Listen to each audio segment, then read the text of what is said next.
quand ils égorgent des adversaires, c'est écrit dans le Coran qu'il faut égorger les juifs et les chrétiens. Bismillahirrahmanirrahim. Assalamu alaikum wa rahmatullah. Dans cette vidéo, je vais répondre à une grande calomnie qu'on attribue au Coran. On dit que le Coran ordonne d'égorger les juifs et les chrétiens. Subhanallah, subhanallah, quelle calomnie. Mais on va répondre avec le Coran, Inch'Allah. Donc le Coran que vous voyez là, si tu veux l'attaquer, il va te répondre. Allah, il a fait descendre le Coran et c'est lui-même qui le protège. Donc, déjà, le mot égorger de la racine d'abaha a été employé 5 fois dans le Coran. Au sujet de quoi? 2 fois au sujet de Pharaon et le supplice qu'il a infligé aux enfants d'Israël lorsqu'il a égorgé leurs fils et a épargné les filles à l'époque de l'histoire de Moussa alayhi salam, comme vous connaissez tous l'histoire. Et les 2 autres fois, ce mot a été utilisé dans le Coran, dans le récit qui raconte que Dieu demanda aux enfants d'Israël d'immoler une vache, ou de sacrifier une vache. Enfin, une dernière fois, c'est agissant des interdits alimentaires, donc l'interdiction de la viande des bêtes qui ont été égorgées avec des pratiques relevant de l'idolâtrie. Déjà, on voit bien que le mot égorger a été employé 5 fois dans le Coran, et dans tous les 5 fois, à aucun moment, il ne s'agit des juifs et des chrétiens. Ça, c'est le premier mensonge que je viens d'éclater au sol. Le mot égorger 5 fois. Et jamais, dans ces 5 fois, il n'a été des juifs et des chrétiens. On voit bien ici, les 2 fois, c'est Pharaon là-bas. L'autre, c'est Moussa et son peuple qui voulaient immoler une vache. Et la dernière fois, c'est ceux qui vont manger les viandes qui ont été égorgées avec l'idolâtrie ou qui sont morts sans être égorgés. Alors, maintenant, on va élargir un peu le mot égorger à tuer. Quels sont les versets du Coran qui nous parlent de tuer, parce que beaucoup de gens s'agitent et s'excitent comme des singes quand ils voient ce genre de trucs. Oh ouais, voilà les musulmans. Oh. Calme. Le Coran, il est là.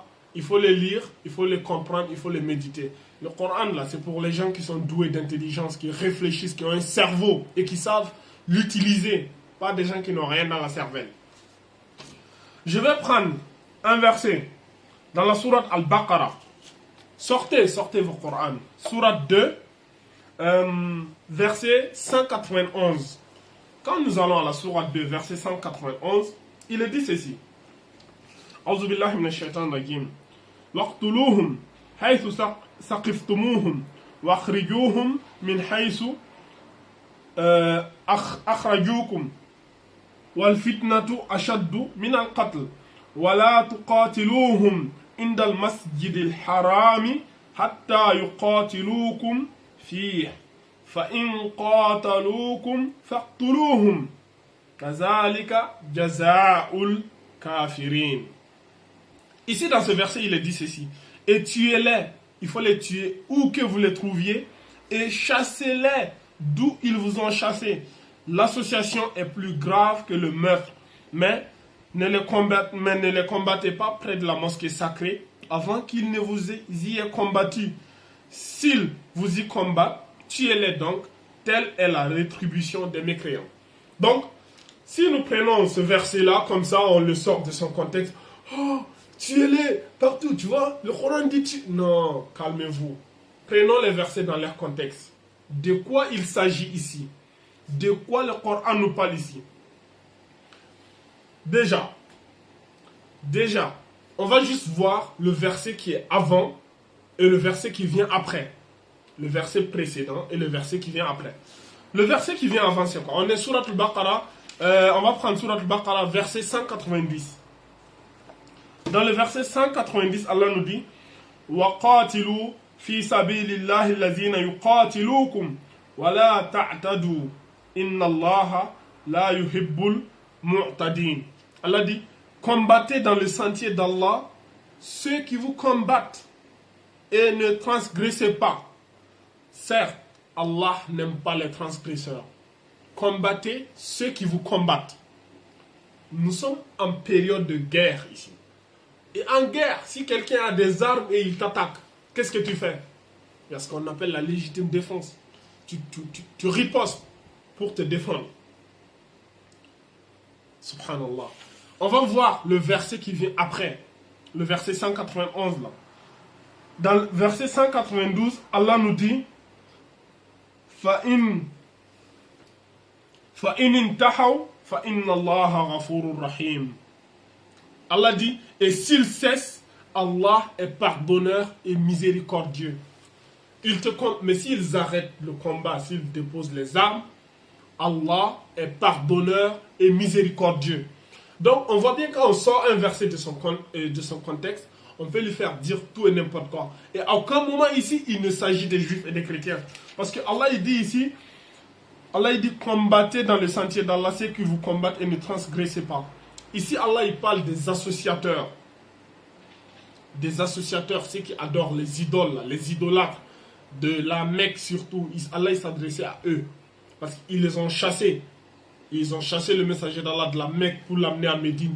Le messager d'Allah arrive à Médine encore et ils disent non, Muhammad ne peut pas vivre en paix. Il faut qu'on l'extermine. Ils ont organisé des caravanes pour aller tuer le messager d'Allah et ses compagnons. Quand même, oh, ils ont le droit de se défendre. Mais Allah dit ne transgressez pas. Qu'est-ce que ça veut dire ici, ne transgressez pas? Je vais vous expliquer ce que ça veut dire ici, ne transgressez pas. On va utiliser le tafsir de Ibn Kathir. Transgresser ici, ça veut dire faut pas commettre des actes interdits tels que la mutilation des corps, la trahison des pactes. Il ne faut pas tuer des femmes, des enfants, des vieillards, ceux qui ne participent pas au combat. Il ne faut pas tuer les moines, les ermites. Il est interdit de brûler les arbres, de tuer les animaux sans nécessité, c'est-à-dire sans avoir besoin de les manger. Comme l'on dit Ibn Abbas, c'est lui aussi, Ibn Abbas est un grand savant aussi du tafsir, du Coran et tout, et bien d'autres savants comme Omar ibn Abdul Aziz. Donc on voit bien ici que tous ceux qui ne représentent pas un danger, qui ne prennent pas part au combat, il est interdit d'atteindre à leur vie. Ici Allah dit combat ceux qui viennent te combattre. Tu vois, ceux qui ont les armes, qui viennent, qui sont un danger, qui veulent te tuer, il faut les combattre. Il faut te défendre. Parce qu'à la Mecque, quand le messager d'Allah sallallahu alayhi wa sallam, il était à la Mecque, Allah lui avait dit patientez, patiente, inna Allah ma'as sabirin, inna Allah hibus sabirin.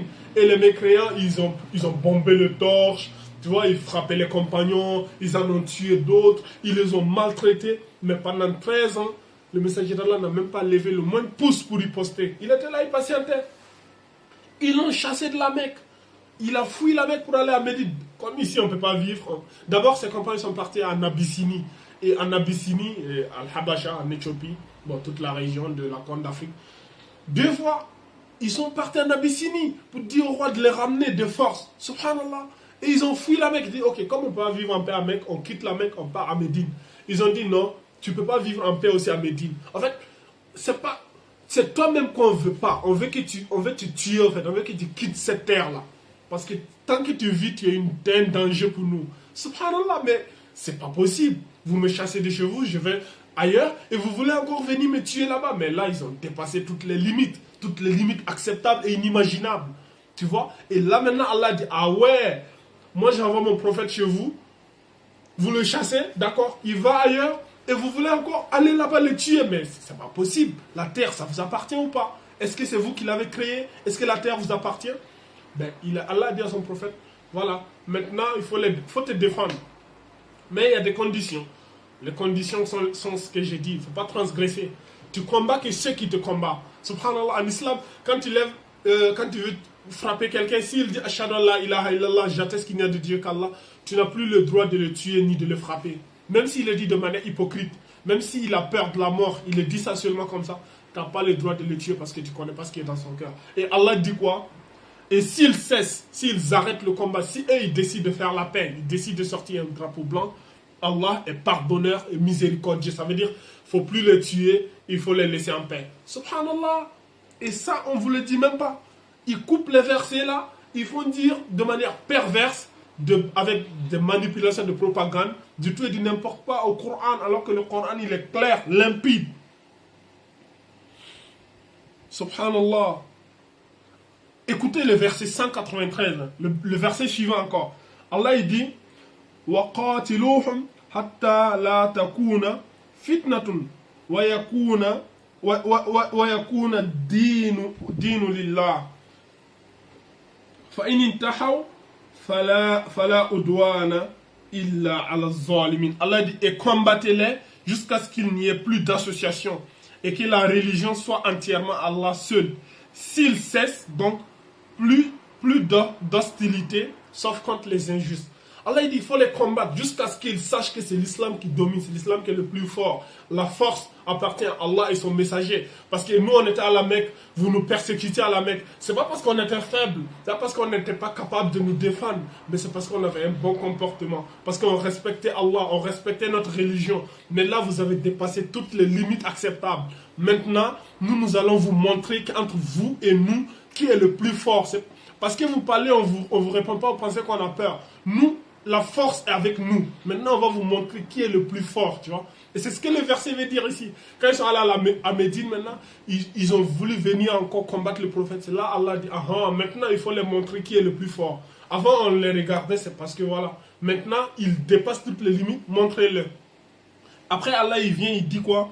Et Allah, il dit, s'ils cessent, s'ils arrêtent, s'ils acceptent et qu'ils cessent, Allah, il dit, donc plus d'hostilité, il n'y a plus d'hostilité, c'est fini, plus de guerre, sauf contre les injustes, sauf ceux qui vont persécuter, persévérer dans leur injustice, dans leur ignorance, dans leur mécréance. Subhanallah, le Coran, tu vois, s'ils persistent, alors il ne faut pas les laisser. Mais s'ils décident de sortir un drapeau blanc, il dit Allah, la paix, toi le prophète, tu es un homme de paix, tu as été envoyé comme une miséricorde pour tout l'univers. Subhanallah. Ça c'est le Coran. Mais ils ne vont pas vous le dire. Ils vont juste prendre un mot ou un verset et ils vont dire de tout et du n'importe quoi.